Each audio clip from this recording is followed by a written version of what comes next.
No. Imagine it did like Sweet Life of Zack and Cody, but they're like late 20s working office jobs and they still live in the hotel. One of them's like a junkie. Yeah. Yeah. Well, they did that. Zach, you mean? Yeah.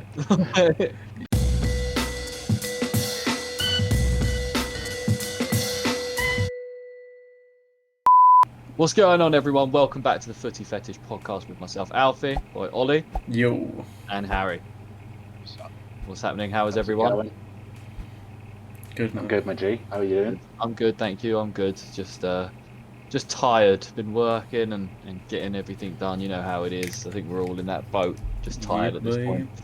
But we've got an action-packed podcast for you, where we're talking some Champions League stuff, some preview of Week 9. But before we get into that, Ollie has got some explaining to do. You may have seen an Instagram post yesterday.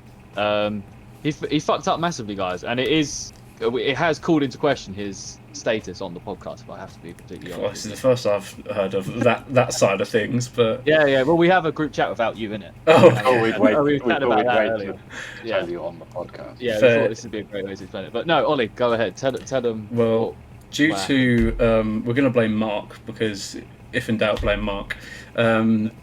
Obviously got a new microphone, so you might notice I sound a little bit different. Sounds better, maybe sounds a bit worse. Who knows?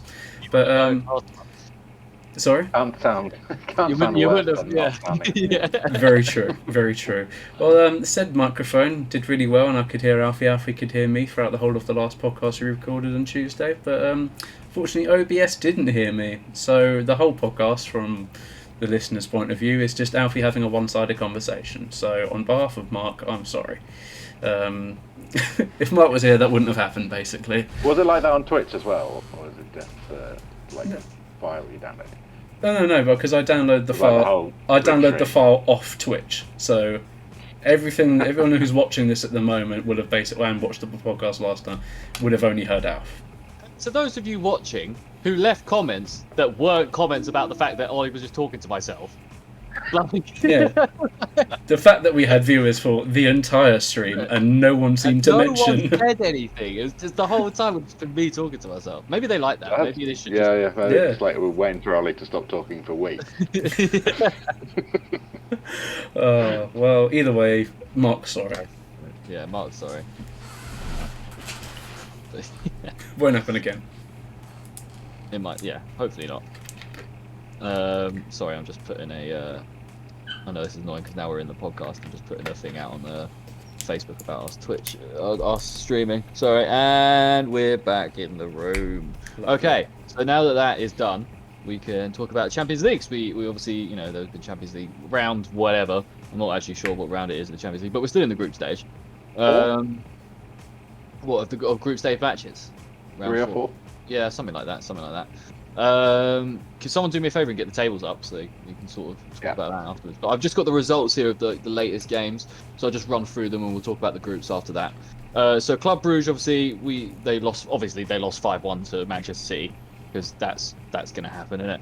Round 3. Nice. Shakhtar Donetsk, who could be a bit frisky with Real Madrid, ended up losing 5-0. Yep. So that was a great one. PSG unfortunately beat Leipzig 3-2. Was really hoping Leipzig could come through there.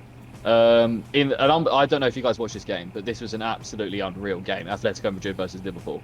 3-2 it ended up to Liverpool, but it was just drama everywhere. Griezmann got sent off for something that, I'm riding the wave that James McArthur wasn't a foul now. I know. So this Griezmann thing definitely wasn't a foul. No, I'm joking. He doesn't even make contact. Yeah, no, exactly, man. Like Saka, man, he deserved the yellow, man. He got in the way, throwing himself in the way like that. But could have injured. It could have stopped McArthur from scoring. So, last man and all that. But Inter Milan then beat Sheriff. I think Sheriff's run in their dream run in the Champions League might be coming to an end, boys, unless they can somehow pull out some sort of result in the next couple games. Ajax absolutely dominated Dortmund 4-0. That was a sneaky one that no one really saw coming, I don't think. I think everyone probably had Dortmund to win that game prior to kick off. Porto beat Milan, which is a bad look for this new look Milan team, who've been doing pretty well in the Serie A and that, but just getting it done in the Champions League. Barca got a narrow win against Dynamo Kiev 1-0. And then the game that me and Ollie said could sneaky be the most exciting game of the round was in fact maybe the most boring game of the round. 0-0.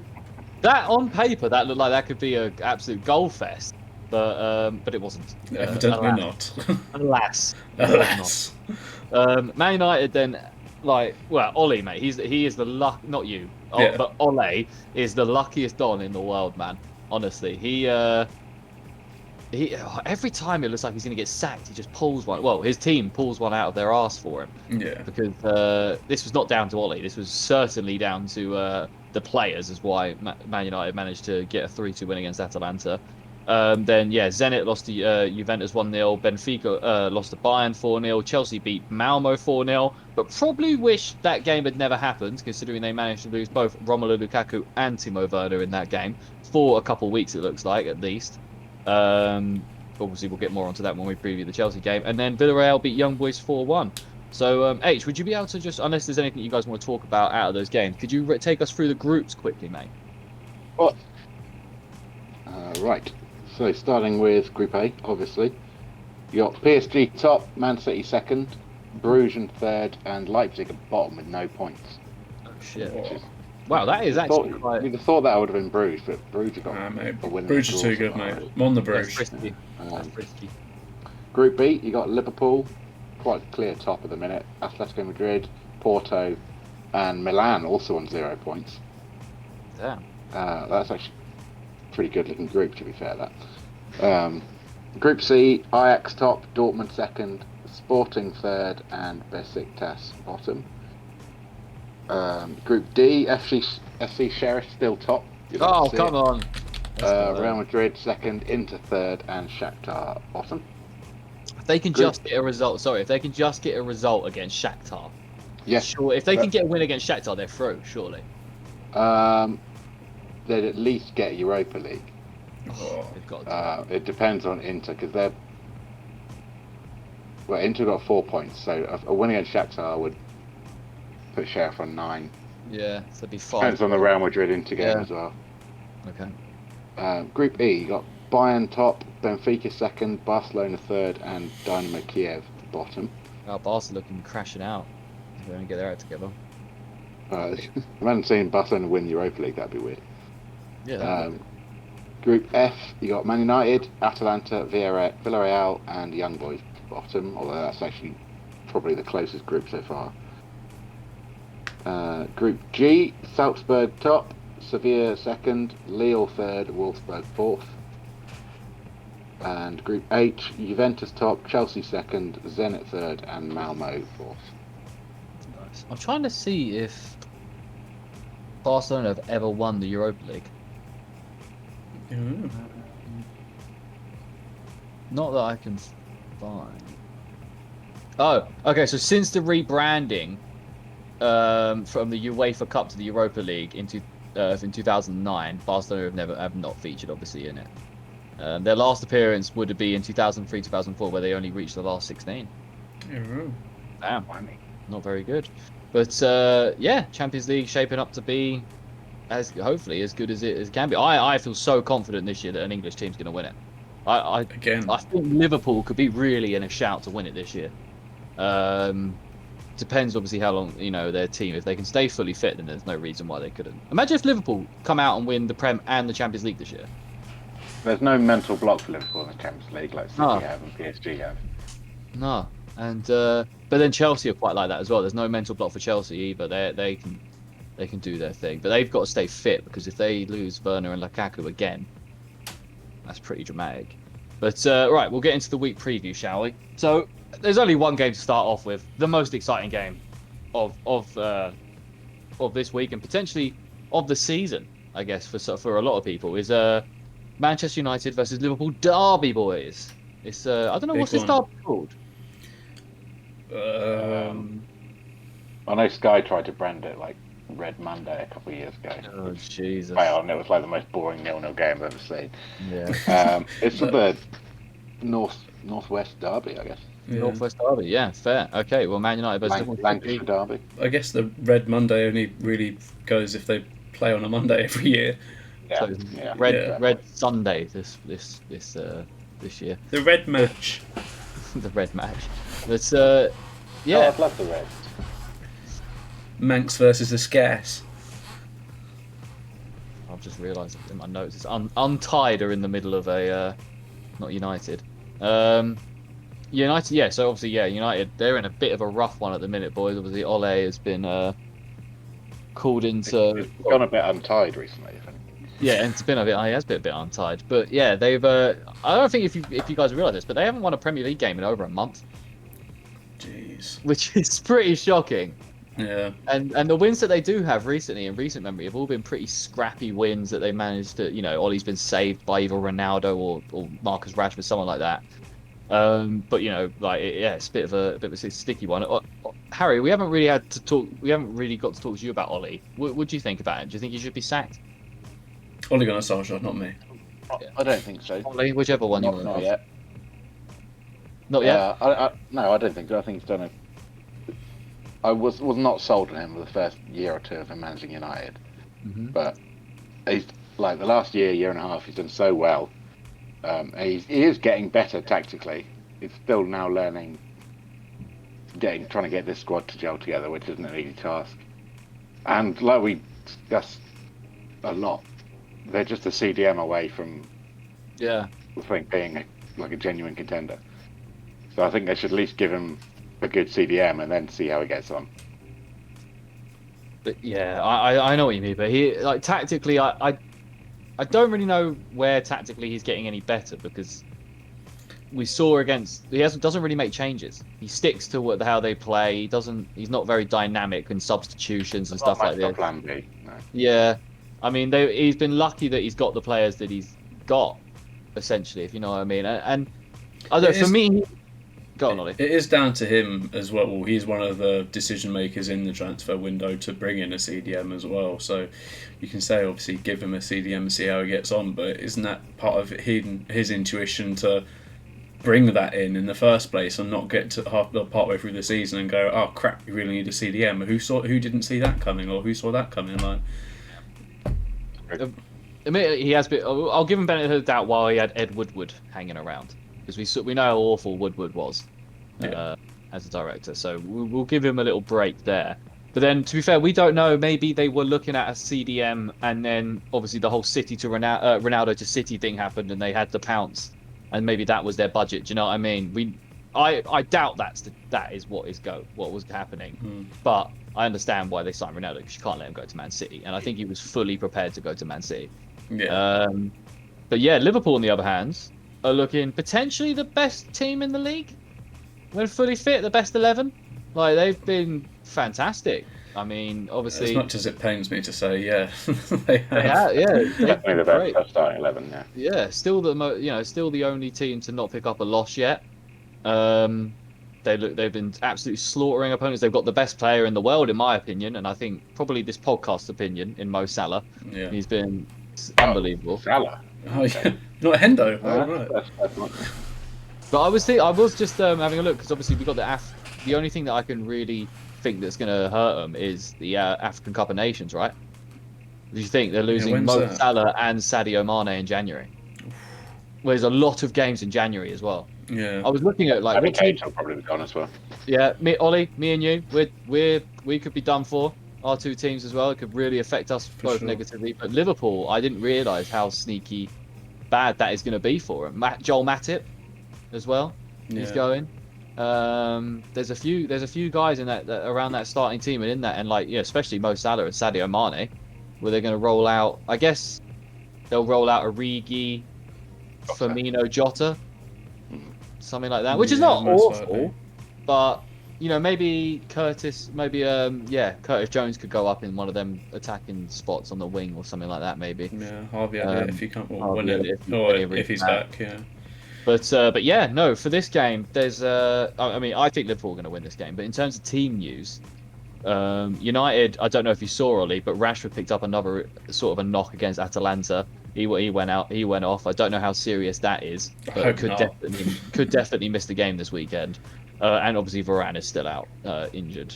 Maguire's still injured, but he's playing, and he's making awful decisions while doing it.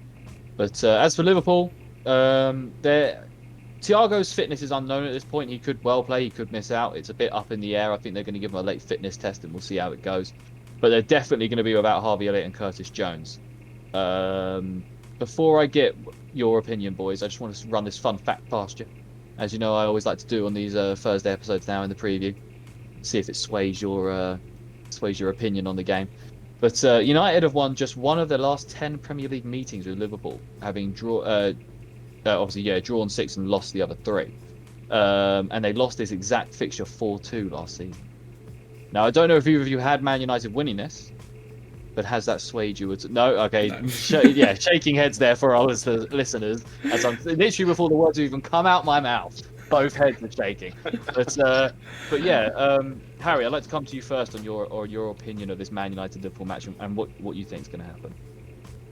In the last 10, I didn't realise it was that bad. That is really stinky, isn't it? Mm-hmm. Christ. Super stinky.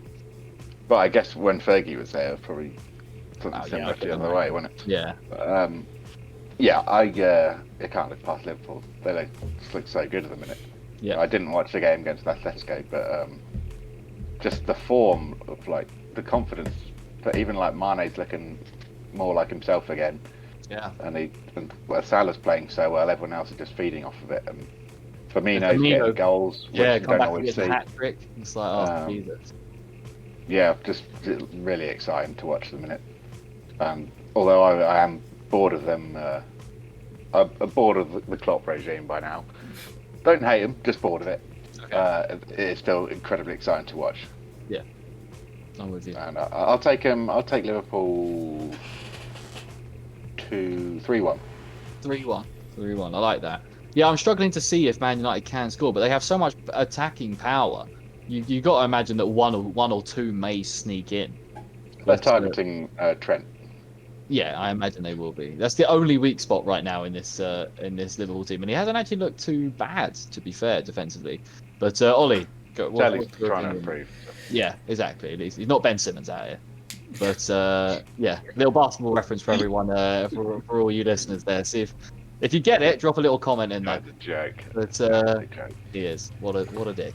But Ollie, what do you reckon, my man? It's just got a Liverpool win written all over it, really. United haven't been good enough the last, probably. They've had very average games across the season, and they've also had quite shit games across the start of the season. So everything is just pointing towards a Liverpool win. United need to sort that sort of defensive mid out, because that seems to be the area where they're really lacking in talent. Obviously their back line at the moment a little bit shaky, obviously with Maguire coming back from injury but still playing, Varane still getting settled in. Everything at the moment, and the way that Salah's playing, Liverpool are just going to dominate him. I think Salah's definitely the best player in the world at the moment, and wouldn't surprise me if he popped a couple past De Gea.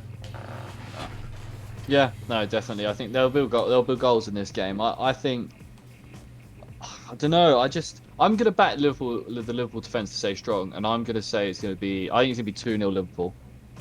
I think United Maguire's going to do something horrible in this game. I know that's an easy thing to say because history proves that he does do horrible things when he wears a Man United shirt, and he does fantastic things where he wears an England shirt. It's quite weird. I'm not really 100% sure what's going on. But I love it. Exactly. Yeah. I like it. I'd rather it be that way around. But yeah, I just think Liverpool get the job done here. They're going to have Alisson back. Who else? And they're going to have Fabinho back. Obviously, they didn't really miss them against who they play, Watford. It's quite a lucky time for them to have a match like that when you've got the international. You know how much Klopp loves to moan about their players not playing for them. And international duties, but it seems to not be that bad. But yeah, no, I back Liverpool to get the win here. Annoyingly, I don't really want either of these teams to win, but it is what it is. For fantasy, I need United to pull it out their arse, because I put a lot of stock in United in the fantasy, and it's really not proving to do me very well right now. Yeah, but, for fantasy and the fact that I don't want Liverpool to go unbeaten. Oh, they won't go unbeaten. There's no way. No, but I'd rather just get that out of the way now, Just so I know for the rest of the season it's not going to happen. Yeah, fair. They I can't see it happening this week, Ollie. I'm sorry, next game, West Ham versus Spurs. This is a sneaky good game. Probably the second best one on this slate for the weekend, I think. But obviously Spurs coming off that 3-2 beating of Newcastle, but not. I know it's 3-2. It was a weird 3-2 because Newcastle obviously scored first, and then Spurs came back. Obviously, we had the incident with the fan, but then like they ended up 3-2 because of an awful dire own goal. But it was never a game where Newcastle were going to fret, but Spurs didn't also win it very confidently. It was a weird one, like a mix of just horrible football, basically, from two horrible football teams. I said on Tuesday, not that anyone will have heard, but I said on Tuesday that it wasn't the fact that Spurs were amazing, it was the fact that Newcastle were just shit, so shit at the back, that it made Spurs look good. I don't think Spurs will be too. The players might be on a bit more of a high after getting a win, but from the outside, that could be good. Scored and an assist. But I still think West Ham have got the edge on this game. Yeah, definitely. I mean, they could take. I think they'll take advantage of Spurs at the back and their like fragility in the midfield as well, despite the fact that they've got quite physical midfielders. Obviously, like if you've got Højbjerg and who else, I guess, is there? And Ndombele is their other one at the moment, right? Starting. I like Rice and Souček over them, like physically, definitely. And I think with Antonio and that, they're just built to body this Spurs team. Obviously, both teams could jump into the top four with a win here. I mean, I wouldn't say that about Spurs, would you? You wouldn't have thought it with the way they've been playing.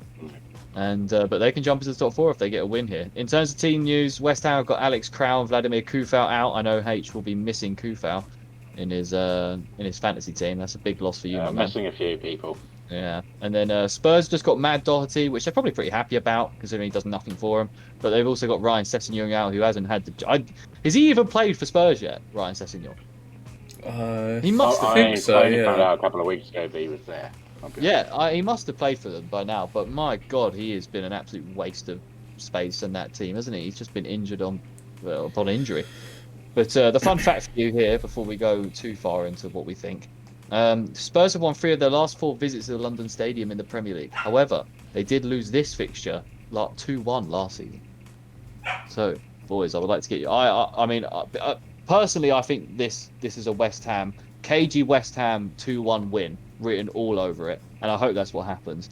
I think Tottenham will get a goal, and they might even go 1-0 up, but they just, they don't have the bottle to see these kind of games through when it's against a tough opponent that can actually give them a problem.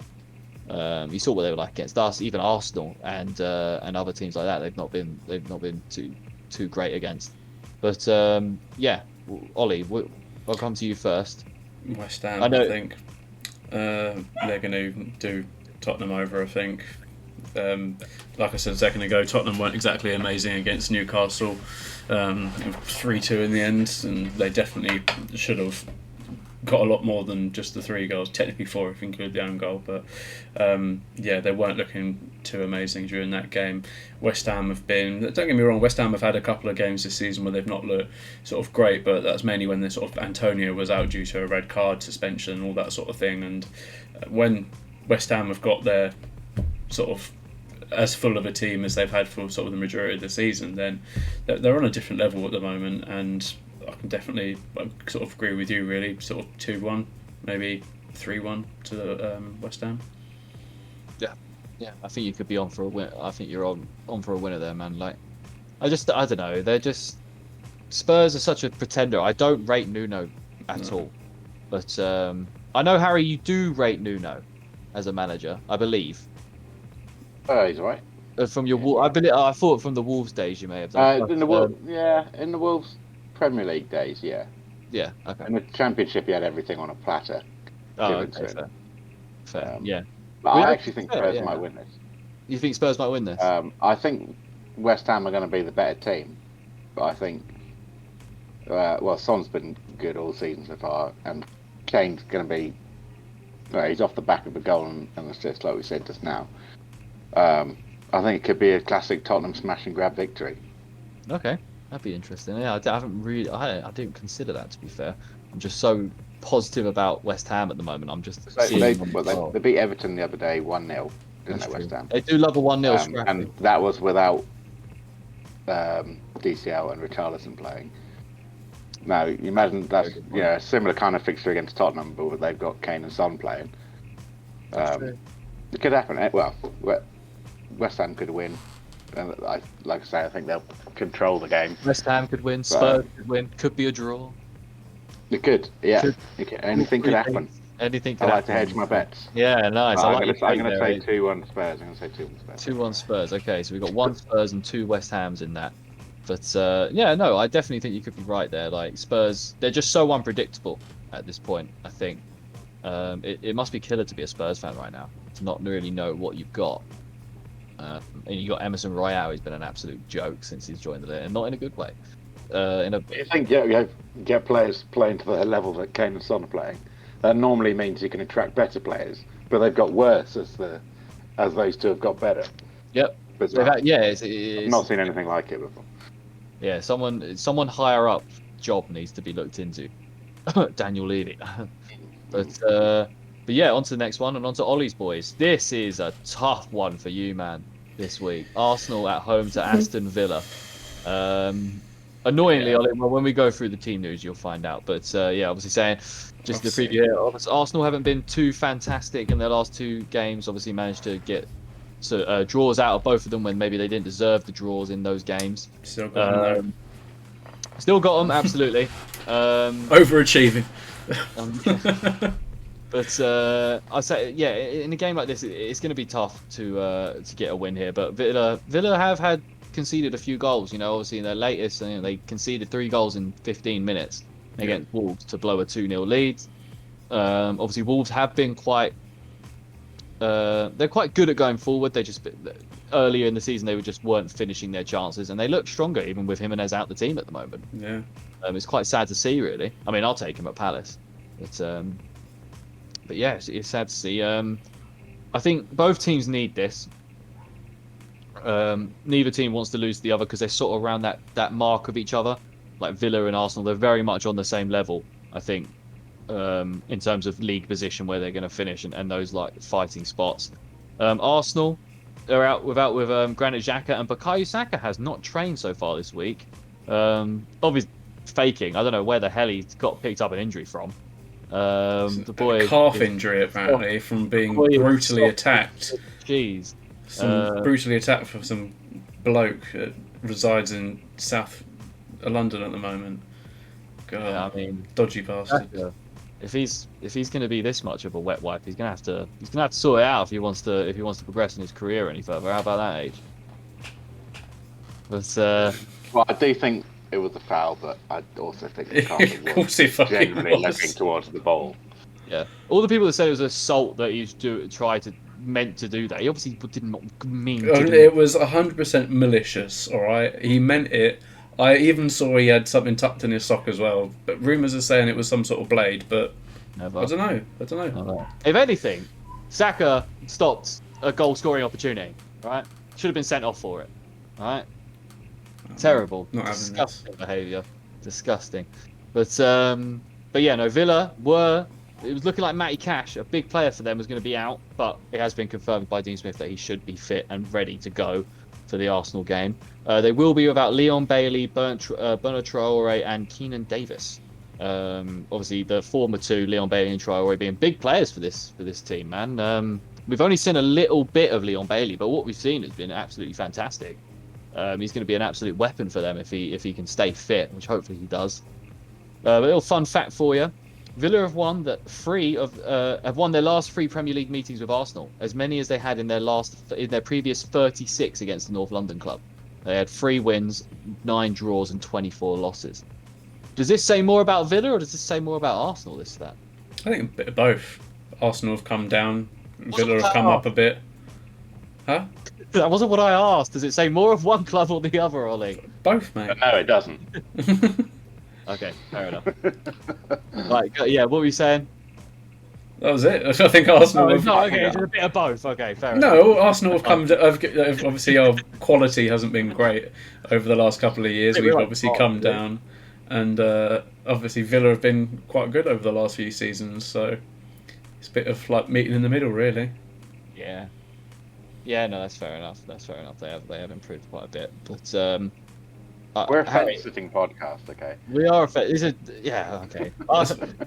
That's why Jacob calls me Mr. Fence whenever we ask what we want to need do. to get that out of you for this. Yeah. What do you want to do? I don't mind, whatever. I'm easy going. All right, I'm going to go to Harry then. Harry, who do you think is going to win this game, brother? Well, it's hard to say, really. Could be a draw, could be a win, could be a loss. You got to cover all bases, guys. All I right. think Arsenal are going to win. Really? There we go. Yeah, I just went into my head and went with my feeling. You did think Arsenal were going to beat Palace, so maybe you should go against your feeling when it comes to Arsenal. All right. Match abandoned. Match abandoned. Nice. They're actually going to play 2 games now.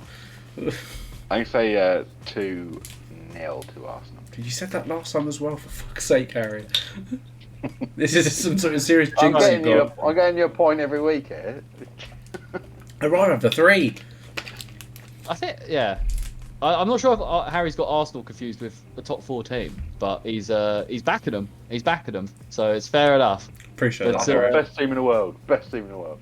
As long as it's not raining. As long as it's not raining. As long as it's not raining.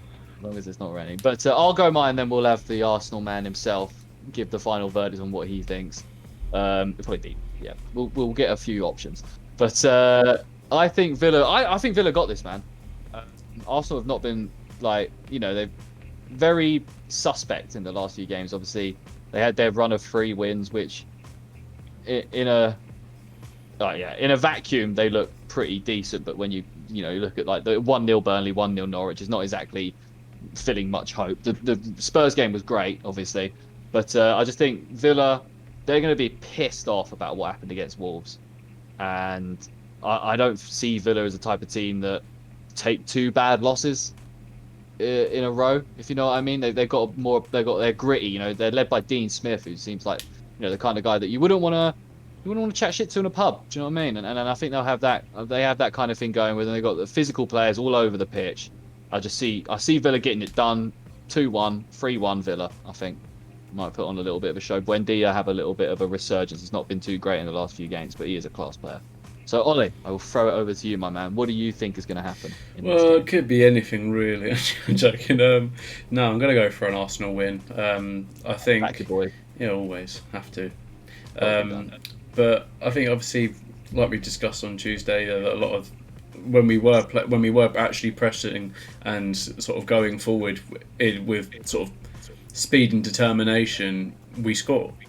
But as soon as we sit back after we got that first goal, we obviously just defend until it becomes too much for us, and then obviously Palace ended up scoring 2. It wasn't until then Palace sat back when we started to push again where we saw it score another goal. So it shows that if we do push forward and we're putting all the pressure on sort of the opposition, then we can score.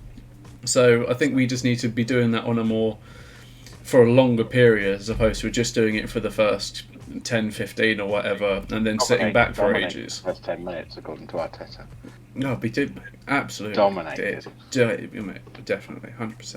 But no, as I say, as soon as we put the pressure on, we do score the goals, and it sort of shows that just because we've scored 1 goal doesn't mean we should then sit back and then defend. We want to push and build on that lead, and that's where the difference between the top 4 and a lot of the other teams, especially Arsenal, is at the moment. See, City have been sort of that team to be winning 3-0 and be wanting to score more and more and more and never give up, never sort of just sit back and defend for the rest of the game, because that's not in their mentality, and I think that needs to be in more of Arsenal's mentality as well. Hopefully Arteta's learnt something from the Palace game. I'm sure the players have probably got some thoughts as well that they're going to share with him or have shared with him. So, yeah, Villa, they might be obviously looking to get something from this game because of the heartbreak of the Wolves game, but this is where Arsenal can capitalise on that and hopefully do them in. I think that's all fair points. All fair points there. Going back to that Palace game, I actually did think that the tactics were obviously a little bit. I'm assuming that was the tactics from Arteta, was obviously if you get that goal, then defend, sit back a bit, and try and eke out the winners. I mean, what I'm assuming that they would go. That's what I thought as well. And then I've read some stuff from Arteta in it was a post-match conference, and he was basically just said, as soon as we scored, we just sat back. And I was a bit like, was that? If you don't want that to happen, tell your players to push forward. It's up to you whether they do that or not. Yeah, exactly. And then you look at so if that was the tactic, then why the fuck did you play the formation you played? Because you only played one CDM. But then if that wasn't the tactics, then why the hell are the players doing that? Obviously, because they shouldn't be. They should be listening to you. And if they're not listening to you, why the hell are they not listening to you? Yeah, obviously Saka came off at half-time because of his horrible injury, gruesome injury. But and then Lokonga came on, and obviously we were playing 2 CDMs, and we looked slightly better then because we actually had a bit more sort of stability. Obviously, it then took a little while for us to sort of properly get the momentum going again. By that time, obviously, you guys scored 2 goals, but still, I just think that we need to be learning from these mistakes and not just go, okay, we'll go again next time and see what happens. Like Arteta said in the sort of press conference, that they sat back, and as soon as we scored, we're like, okay, if they do that, it's your job to tell them to push up the fucking pitch and to put this pressure on. You're conducting this team, you're orchestrating this team right now. You tell them to do it, and they should do it. If you're not happy with them, don't just go, oh, okay, well, I'll speak to them after the game about it. Do something about it there and then. No, it's poor management, really. I think it comes down to things again. Now, we are going to move on from Arsenal now because we could be on this for time, and we've got a load more fixtures to get through. But one thing that I'm working on it at the moment. I'm not 100% sure if I'm convinced, but I'm leaning there. It's a little bit of bias involved, but I want to hear your guys' initial thoughts. I'll come back with a proper argument for this at some other in a couple of weeks when I've got more of a game selection to go from. But I think that we could be looking at Vieira potentially already a better manager than Arteta and Ole Gunnar Solskjaer. With the way what he's implemented with Palace already, an idea, a philosophy, the way we dramatically changed. Ole and Arteta have both been there years, and they haven't been able to implement something like that. So I just want to sit, feast on that for a little while. I'll bring a proper argument to you guys in a couple of weeks, and we'll have a proper discussion then. Maybe we'll do a podcast on the hierarchy of the managers or something. But I'm not here for that one, unfortunately. I think that could be an interesting debate, that, because I don't know. We'll get onto that. But Brighton, Man City. God, Man City, do them over, man. Early doors, get them done. Brighton are starting to show the team that they really are. They had that amazing start on an easy run of fixtures, if we're being completely honest. Games that they should have won, they won. Games that they lost, they should have lost. It's run-of-the-mill Brighton, but people got a bit overexcited.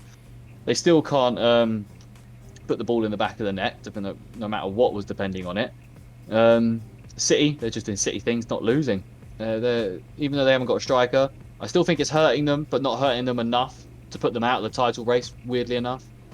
But yeah, in terms of team news, wait, hold on, let me look at the table. So if Brighton lose,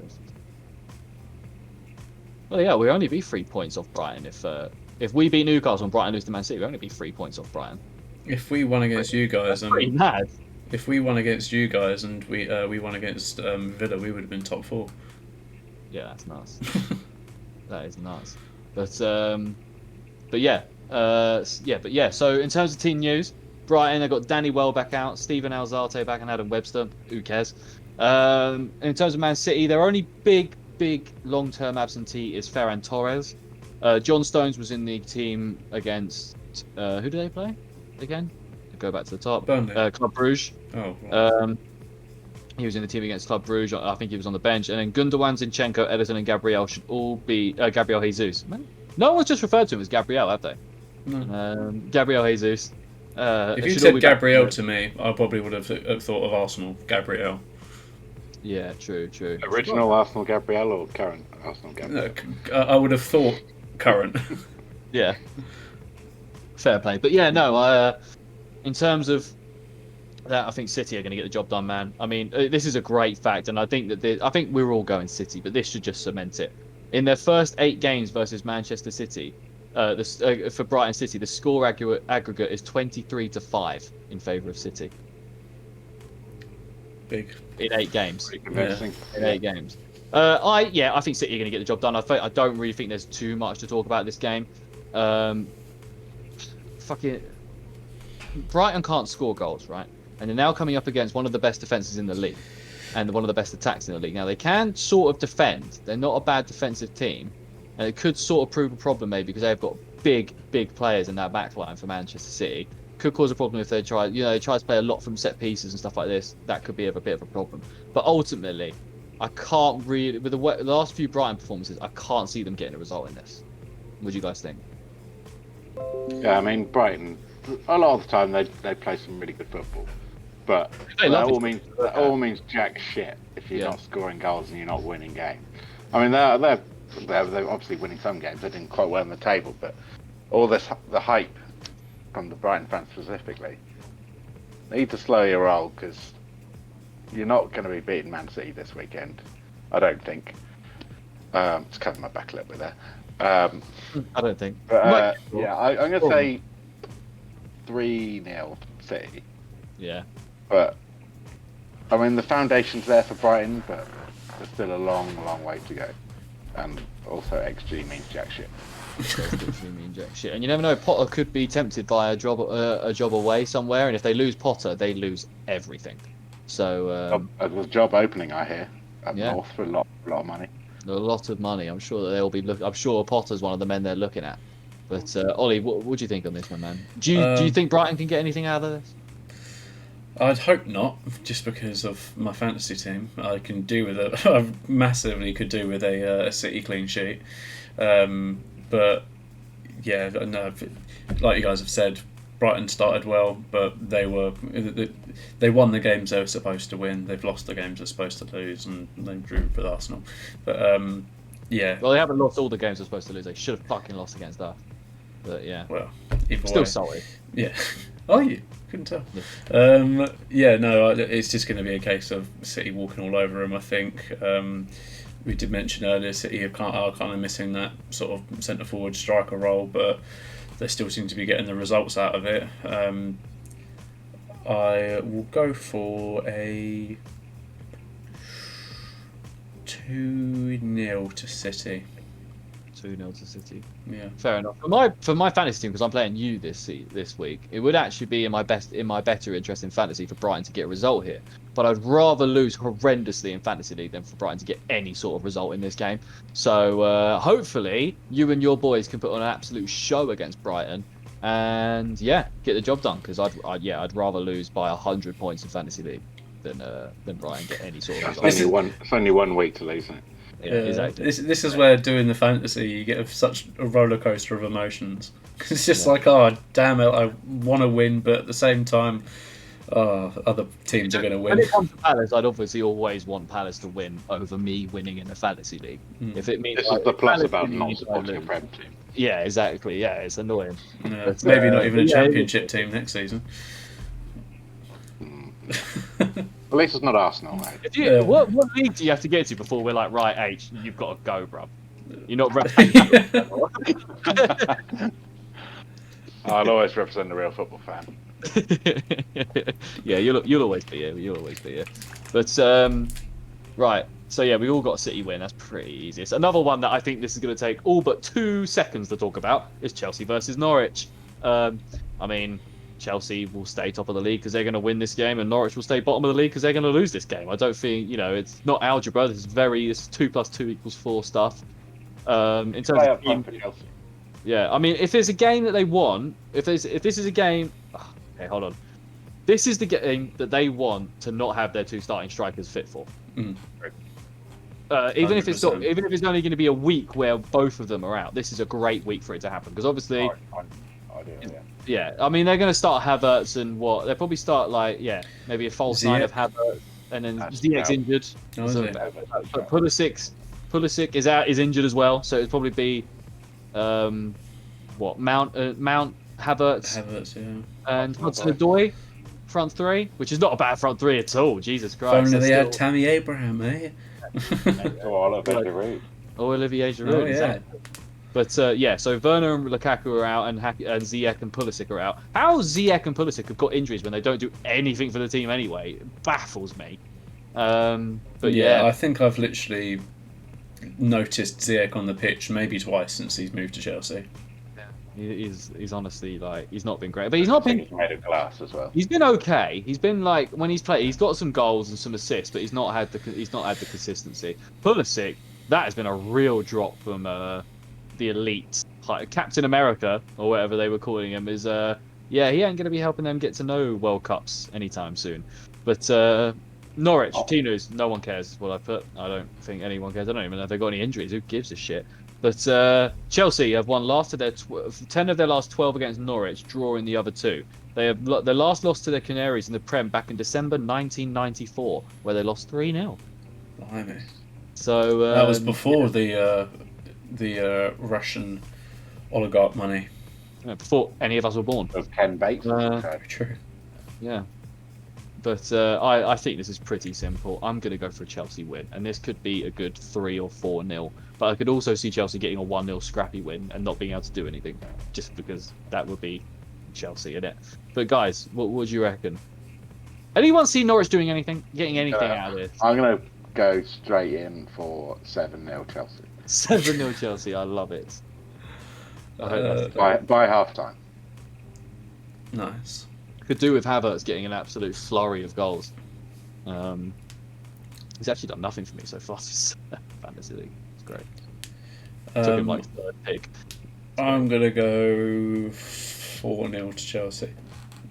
4-0 to Chelsea. Yeah. A little bit more reserved, just because they've not got a flurry. Come on, they've got to get a flurry of goals here. a little bit more reserved though, because they've not got Werner or well, no, that exclude Werner, but they've not got Lukaku. So maybe because they haven't got Werner, they'll actually score some goals. A lot of goals. Seems to be whenever Werner's included in any sort of goal, it's disallowed for some reason.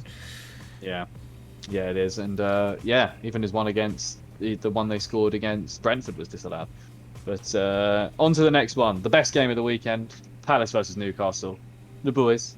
I think obviously going off the last 2 weeks has been pretty heartbreaking as a Palace fan. Should have had 6 points, but only came away with 2.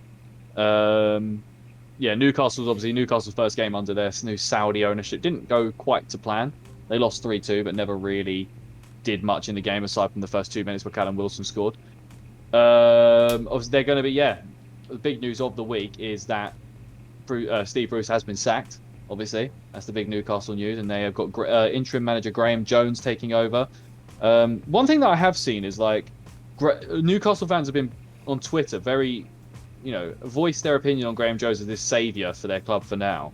Where does that come from, considering that he has been a part of this coaching staff throughout Bruce's entire tenure? This is what I said to you last night, saying surely they would just be, they would potentially be better just keeping Steve Bruce, as opposed to until they've actually got someone permanent lined up for the job, instead of obviously just getting a caretaker manager in, someone who's probably heavily influenced by what Steve Bruce has been doing there, and will probably be doing a lot of the same things that Steve Bruce would have been doing. So did you see what Sam Maximan said as well about Steve Bruce? Oh yeah, very heartfelt. Very nice message. Yeah, so things like that is another reason why it would have been better to just possibly could have been better to just stick with Steve Bruce. Yeah, if he got as much as it doesn't look like it, if he's actually got genuinely good relationships with these players, and especially someone as important as Sam Maximan. Yeah, if he has the dressing room, they should keep him, because there's no reason not to. If he didn't have the dressing room, then it'd be get away. They should have got with. I mean, they should get rid of him because he was a bad manager. There's no softly spoken voice can get over the fact that he is an absolutely awful manager. Tactically, we have to just put that is fact.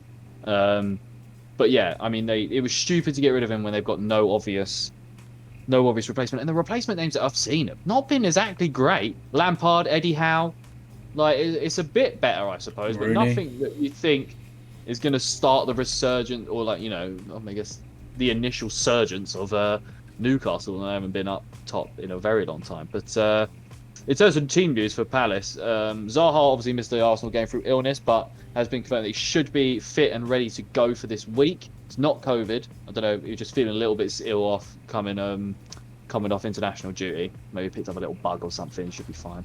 Obviously, Eze is it's basically the next couple of weeks. Eze is going to make his debut for the season, and it's just depending on what it is. Hopefully, it can be this week. And also, Nathan Ferguson is likely to be back in early November, a player that we signed a little while ago and hasn't even played for us yet. So hopefully he's good. Newcastle will be without John Joe Shelvey through suspension of the red card he got against Spurs. Paul Dummett and Martin Dubravka are still out. In terms of a fun fact for y'all, I have this one. Palace are looking to go unbeaten in their opening 5 league matches of the season for the first time since 96-97. They have only lost 1 in their last 6 at Selhurst against Newcastle.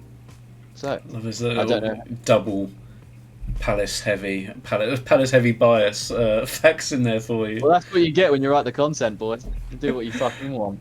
Right, I'll go to you guys first. And then I'll say my piece on what I think the result is going to be. Ollie, take us away, son. Newcastle 10-0. I think you guys should definitely beat them. I'd be a bit worried if you didn't. They haven't done anything since this whole Saudi takeover, apart from sort of Saxey Bruce, that's going to really make massive changes to the way that they're playing. Obviously, they haven't had a chance to bring in any players yet because it's not a transfer window, everything like that. So there's no reason that you guys shouldn't beat them. You guys have been a pretty decent sort of team over the so far this season. It's just holding on to those wins that you're sort of seem to be struggling with. But I don't think Newcastle are going to have that same attacking threat that sort of some of these other teams have had that have sort of managed to sort of steal these points away from you. But you guys should win. There's not really much more to say, really. All right, cheers. Hopefully. But Harry, what do you reckon, my man? I'm going to bet Palace. You're going to be confident after the last 2 games. Newcastle obviously don't have any confidence. Sometimes kicking a manager out does make a ridiculous change, even that doesn't make sense. But no, at home as well, I can't see anything other than a Palace win happening. Oh, okay. You guys are filling me with hope, and I don't like it. But I think we're going to win. And I think we're going to get a 2 or 3-0 win personally. But the only thing that worries me is the fact that they've got a new interim manager does sort of worry me. That is always that always can help a team, like H said. But in this particular instance, I just don't know if it will. It's a bit of an unknown right now. You can sort of tell normally if just getting rid of the manager will help in any way. But in this degree, who they've got coming in and who's going out, I'm not 100% sure on if it's a good thing or a bad thing. Also, saying there's no not very going forward attacking Ollie, I am so shit scared of St. Maximin and Callum Wilson because they can come out of nowhere and get goals. Well, I think you will concede one. I don't think you guys will keep a clean sheet. I think you will concede, but I think you guys will score more. Yeah, but I think ultimately we've got a hell of a lot more about us than they do, and I think we will get. And I just Callum Wilson and St. Maximin do scare me, but that's it. That's the only part of their team that's this is where you guys need to be 2-0 up at that point, where towards the end of the game or whatever, exactly. When they're not going to have as many chances to equalise. When you've only got that 1 goal sort of deficit, then it's a lot easier. There's a much smaller gap for them to close in on, so they might spur them on a bit more, but. Yeah. All right, we're all back in the Palace. I love to see it. Like, hopefully the boys can get the job done this weekend. Please, almighty Lord, please. Right, next game, Brentford versus Leicester. Brentford doing an absolute madness this season. If they get a win here, they can jump into the top 5, which is crazy to think. No one thought that coming into the season. Leicester, their initial struggles seem to sort of, I don't know if they're gone or they're still there. They're conceding goals, but they're getting, it's a great win they got against United to come back and see that off. Their defence is horrible, but they've got due to the injuries, really. But they, like I said on here, they can outscore pretty much any team. I'd put them in, in terms of Vardy, Daka, Iheanacho, these players, they can score against any team. I think it'll be a great game. In terms of team news. Brentford will be without Johan Wissa, Vitali Janle, Chandon Baptiste. You liking these pronunciations, lads? I have already noticed it's actually Janout. Well, that's how the commentators say it anyway. Janel, whatever. Mads Beck Sorensen, that was almost very British, and Josh De Silva. They're all out. Leicester, Iosi Perez, even though he played in the Man United game and was very good, apparently he's ill and he's got an injury.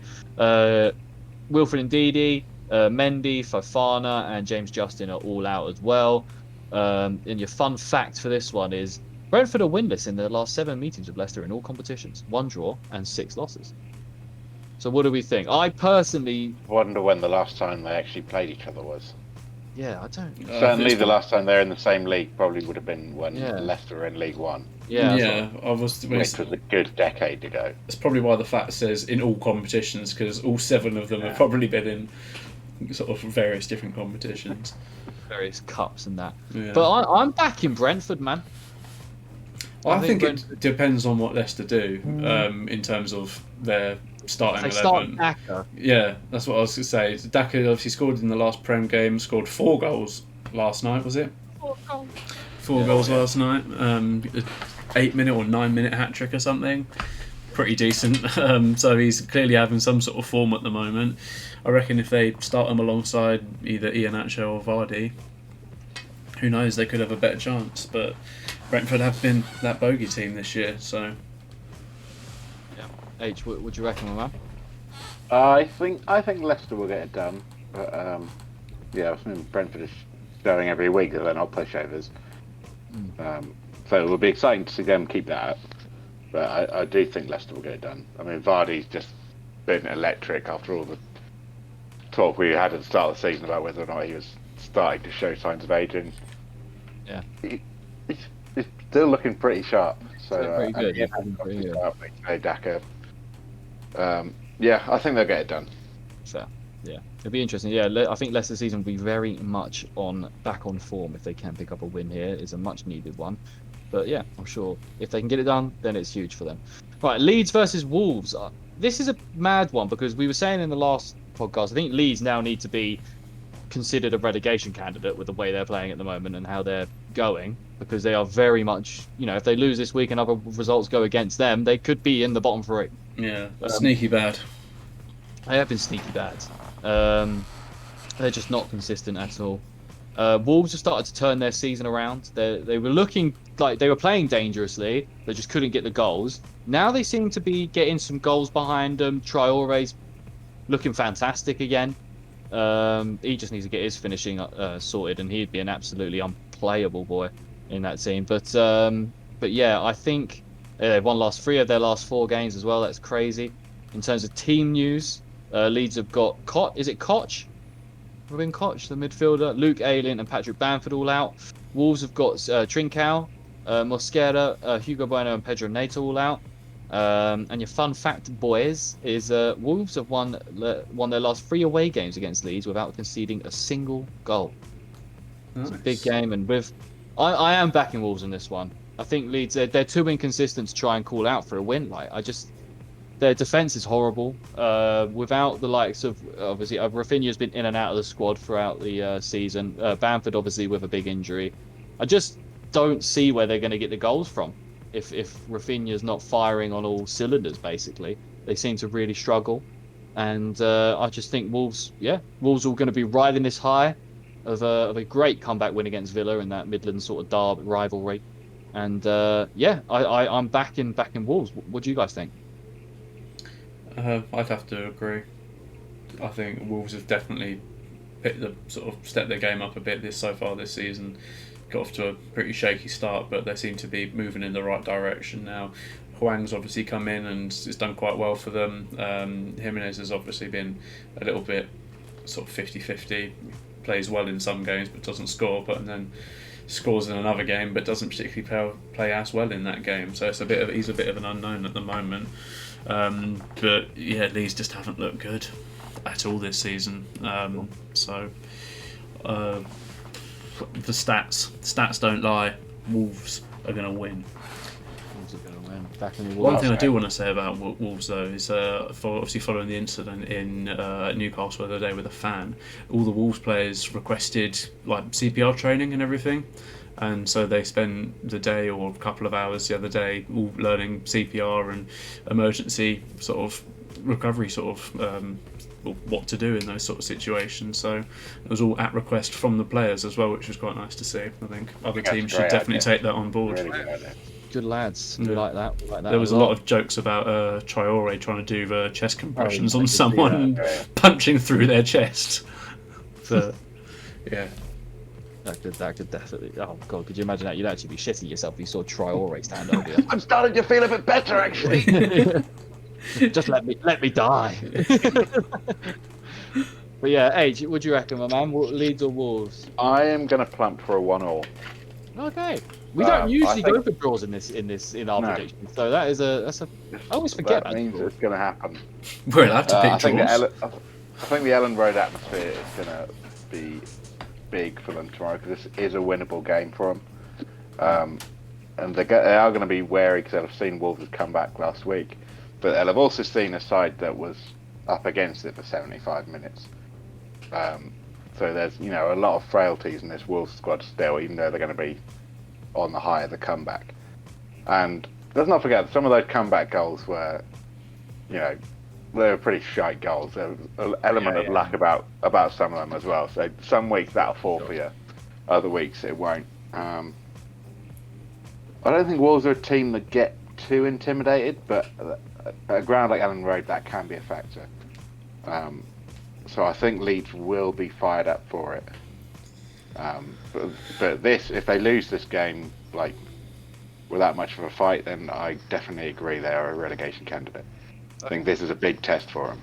Right. Okay. So if they lose this, you're fully committed. You're fully in on the Leeds. I'll say it's a serious threat. They need to. Okay. Nice. Yeah. Interesting. Everton Watford. This is a real quick. Everton have to get this job done. It's at home. It's at Goodison Park. Watford are disgustingly embarrassing, egregious football team that do not deserve to be in the Premier League. They are horrible. The way that they are ran, they are systemically horrible. The fans, I don't even know how you could be a Watford fan. Baffles me.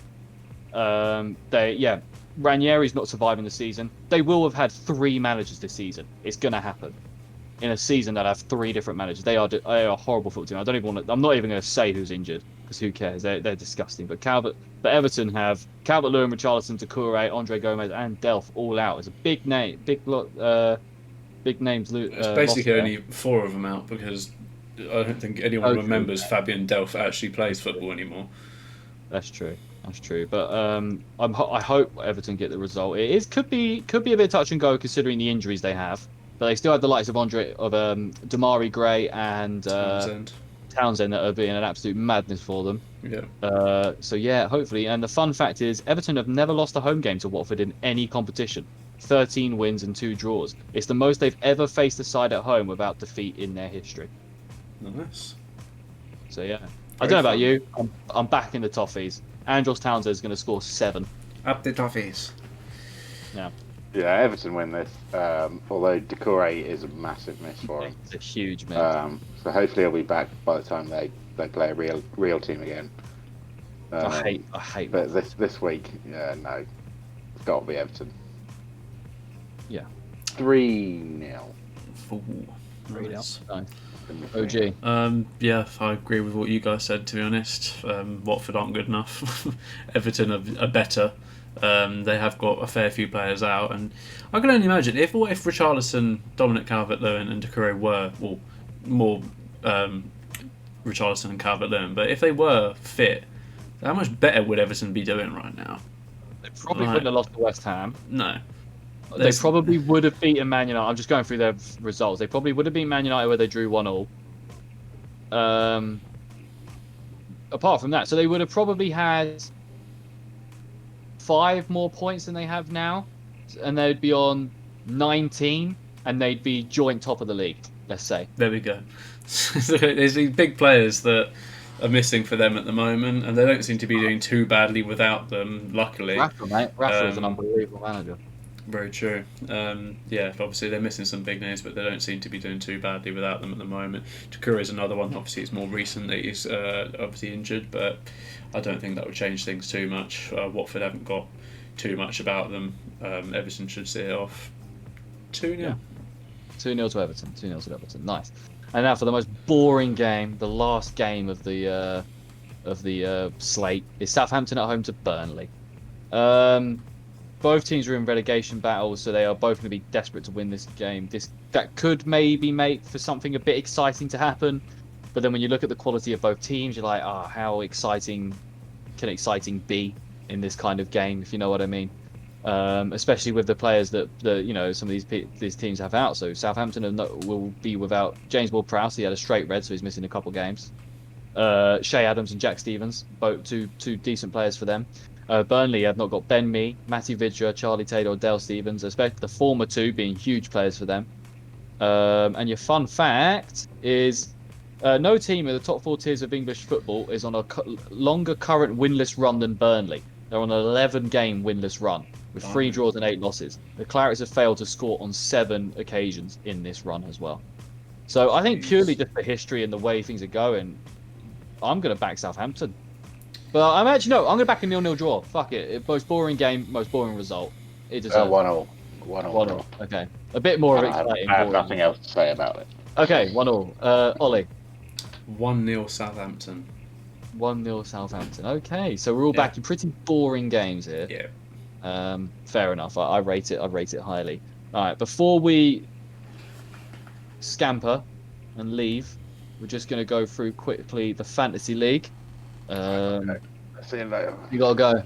No. Okay. All right, I'll run through it really quickly for y'all. So the league, the fixtures that have just happened are I'll run you through them. So the top result, so they'll be on the screen now. You've got George's Arsenal beating Ollie's 420 Blaze Matuidi 57-42. You've got Jacobs ain't got Scooby beat with a really close game with Charlie's Daniel Gregory. Being 49-48 to Jacob. Then Mark, average on a 3-game winning streak so far. Mark losing to average 43-44. And then game 2 of the Gay Alley or the Smelly Pride Derby, however you want to call it. Yeah, Smelly Pride Derby ended 39-33 to me. So H, I am 2-0 in the Derby, boy. You need to butt your ideas up, mate. If you wanna come back, I'm owning you. We're Derby Day bottlers. I'll say it. We are. I was looking at the standings. 2 of your 3 defeats have come to me. Yeah. Which is outrageous. Yeah. But here is the league table as you see now. So Charlie sneakily at the top of the league with his 15 points and the best. That's 3 points ahead of me. I know. Sneaky. No one's talking about Charlie. It's purely because of Mo Salah. Let's not get it twisted. But he's a dark horse to win the league at the moment. And you've got Smelly Ali coming down to second from first after his loss to myself. 3 weeks top, I was. Yeah. Who went up to third from fourth with his win against Harry. Ollie came down to fourth. Jacob's gone up to fifth. Mark down to sixth. Average seventh. And George still rock bottom of the league. That's so annoying. George. Well, unfortunately, he only seems to be playing games against me because he's won 3 times and 2 of the times have been against me. Oh, shit. Okay, fair enough. George is winning the Ollie George derby, and I'm winning the Harry derby. I'd love to see it. We'll keep you informed, obviously, with those as they come throughout the season. But in terms of fixtures this week, we've got huge derby. another podcast battle, which is Ollie's 420 Blaze Matuidi at home to my gay pride. And then you've got Smelly Ali taking on Average. Big game, mate. You've got to snap that average win streak. Yeah, tough game. That win streak. Then you've got Mark's Crouch Potato against Jacobs ain't got Scooby. And finally, Charlie's down your Gregory to George Lipscomb's Arsenal. Top playing bottom in that final game there, boys. But I've got to run as well because I've got a lecture in 15 minutes. So I've got to dart off. But it was lovely to talk to you all. That is the end of the podcast. We've done the preview, done the Champions League, we've done the fantasy. It's all there for you. This time, I'm sure, even if you're just hearing, you might not be hearing Ollie. I'm sure you are. But if you're not, it's just me and Harry for this week. Bloody hope so. Yeah. You lucky bastard. Yeah. But no, you've heard Ollie's voice this week. He's back. Not just a mime standing there like doing all that shit. But yeah, I can be. thank you for watching, guys. Thank you to Ollie and Harry for joining me on this lovely Thursday evening. No Lovely worries. to talk football with you guys again. But yeah, we will be back on Tuesday for another stream. This will be out on Saturday for you Spotifyers well, today, I guess, for you Spotifyers and YouTubers on the day you're listening to it. But it'll be Saturday. But yeah, thanks for watching. Make sure to like, subscribe, hit notification bells and everything. You know the drill by now. It's Spotify, Apple Music, Twitch, YouTube, Facebook, Instagram, all these big things. Just follow us, man. Give us a like, comment stuff, talk to us, send us questions if you want, whatever it is. And we will be with you. Just regular people like you. Exactly. Don't be scared. Don't be intimidated by our fame of 3 current watchers. We are 3 incredibly handsome gentlemen. I know. Yeah. That, it's facts. It is what it is. But don't be intimidated. We are lovely, down-to-earth guys that just want to talk football. We just want to talk ball. Okay? So leave your comments and all that. Mo Farah signs, and see you later. Bye. Bye.